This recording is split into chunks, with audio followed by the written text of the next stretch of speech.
Simon Bianchini, vai terminar a novela Bernabé? Tá próximo do final, Simon? Muito próxima, viu? Essa novela de acabar, Gabardo. E tem alguns detalhes importantes, porque já vazou o negócio, o valor que o Inter ofereceu ao Celtic, a passagem do executivo André Mazuco no começo dessa semana, no encerramento, depois de vender o Gabriel Carvalho ao Al-Qadazia da Arábia Saudita. Isso foi importante para dar crédito para o Inter, que chegou com as garantias bancárias, o modelo de negócio, uma reunião presencialmente em Glasgow com o Celtic, e tudo isso foi encaminhado. E agora, a informação que trouxemos ontem com exclusividade, a ida de Juan Cruz Oler à Escócia para resolver o tema. Obviamente, se ele está fazendo essa viagem, Gabardo, ele não foi tratar de amenidades, foi justamente resolver a questão do seu agenciado. O Bernabé quer ficar, os outros clubes interessados não confirmaram propostas, por isso há uma confiança e um otimismo muito forte no Beira-Rio que tudo vai ser resolvido nas próximas horas até o final de semana para que o Bernabé possa, na próxima semana, iniciar a pré-temporada com os companheiros. O preço, 4 milhões e meio de libras, isso dá 32 milhões de reais aproximadamente. O Inter não vai pagar à vista, vai pagar de forma parcelada, e isso já foi concordado, já foi dada a anuência por parte dos escoceses. Então tá tudo se encaminhando para que Bernabé assine com o Inter um contrato até o final de 2028 e que ele volte ao Beira-Rio agora como atleta do Esporte Clube Internacional e não cedido por empréstimo. Olha, é um valor alto, é caro, não é barato para um lateral esquerdo, mas há de se considerar que ele fez um grande campeonato brasileiro e não à toa foi escolhido o melhor lateral esquerdo do campeonato brasileiro. Então o Inter tinha que fazer este esforço para ficar com o Bernabé. E como agora tem a condição financeira, com a ida do Gabriel Carvalho, que só vai em agosto lá para a Arábia Saudita, tem a possibilidade financeira que se faça, né? O que não podia, Simon, era pagar essa fortuna. A fortuna também não, isso é um valor importante, um valor expressivo. Se não tivesse condição de pagar, eu acho que não tinha que fazer. Mas vendeu o Gabriel Carvalho, então se gaste pelo menos parte desse dinheiro para ficar com o melhor lateral esquerdo do Campeonato Brasileiro. Acho que tá bem, tá muito apropriado o que o Inter fez para ficar com o Bernabé. No mais, Vitão e Wesley, dá para considerar definida a situação dos dois, ou com a janela aberta pode chegar alguma nova proposta ainda? O cenário sem a venda do Gabriel Carvalho era de saída desses dois atletas, porque o Inter precisava de dinheiro, precisava de recursos. Por exemplo, as sondagens que chegaram, as propostas, o Inter avalia, por exemplo, que a proposta pelo Wesley era boa do Krasnodar, mas dois empecilhos na ponta da caneta no momento de determinar que esse jogador fosse negociado para o futebol da Rússia pesaram. Primeiro, que o Inter teria que pagar o Cruzeiro pela compra do jogador e metade da quantia iria para o Palmeiras, que bateu o pé nessa questão. E segundo, desejo do jogador que perdeu o pai recentemente, que vive talvez o melhor momento da carreira e que indo para o futebol da Rússia poderia perder um pouco de protagonismo, até pela situação da Rússia. Então foi um conjunto de fatores que fez essa negociação não avançar, e o Inter não tem mais necessidade de dinheiro. As sondagens que estavam chegando pelo Vitão não atendiam o desejo do Inter de lucrar, ele Inter, 10 milhões de euros, mais de 65 milhões de reais pelos 80% de direitos econômicos que tem do Vitão.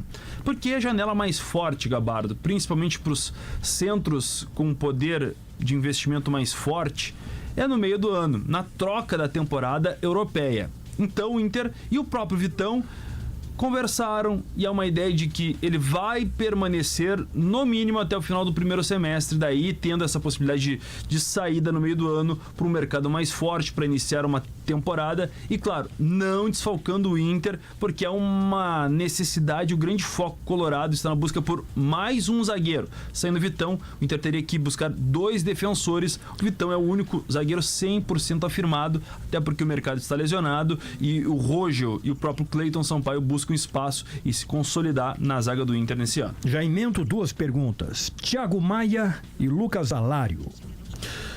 Lucas Alário segue nos planos tanto do Estudiantes, que agora tem investimento estrangeiro, né? Um empresário norte-americano, ainda não é um sistema de SAF, mas já está funcionando e bancando algumas contratações do clube comandado por Juan Sebastián Verón.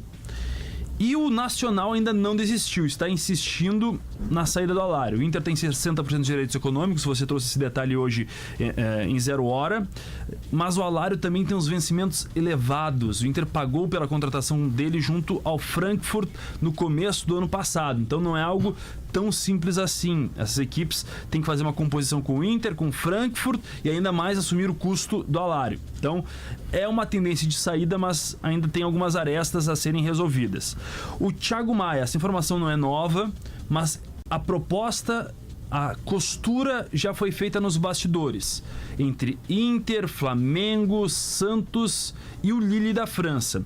O Inter não pagou ainda os 4 milhões de euros, tem ainda uma parcela vencida, tem outras para vencer nos próximos meses, nos próximos anos.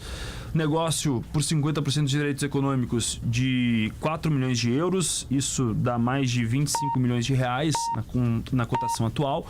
Então o negócio já foi apresentado para o Inter. O Santos assume a dívida do Inter com o Flamengo e também se resolve com o Lille em relação a esse tema. O que falta? Obviamente o Inter concordar, porque agora não tem mais a necessidade, parte dos recursos que vão ingressar nos cofres do Beira-Rio serão destinados a pagar essas dívidas com o Cruzeiro, com o Flamengo, que já foram reclamadas publicamente. O Inter reconhece e quer pagar isso com esses valores, mas também, Gabardo, depende da vontade do Thiago Maia. Antes o Santos estava sondando o Neymar, teve essa especulação, o Gabigol, só que não levou esses atletas, que são velhos conhecidos do Thiago Maia. Então o projeto esportivo do Santos não é tão forte assim como se prometeu antigamente.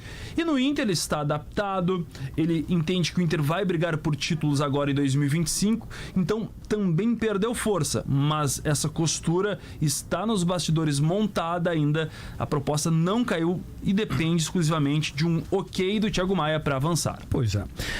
Bom, independente disso, com todas essas notícias que você trouxe aqui, Simon, com a manutenção destes jogadores e mesmo com a venda efetivada, mas o Gabriel Carvalho viajando para a Arábia Saudita para se apresentar ao seu novo clube somente em agosto, o Inter mantém a base do time que terminou bem a temporada em 2024. Diante disso, é possível dizer, se nenhuma novidade acontecer, que o time que estará em campo para os primeiros jogos deste ano deverá ser praticamente o time de 2024. Ou mesmo. Exatamente. A espinha dorsal, que era algo que o Inter cogitava manter, nesse momento, o Inter vai se apresentar na próxima segunda-feira, só tem indefinição em relação ao Bernabéu, que deve também ser resolvida nas próximas horas, nos próximos dias.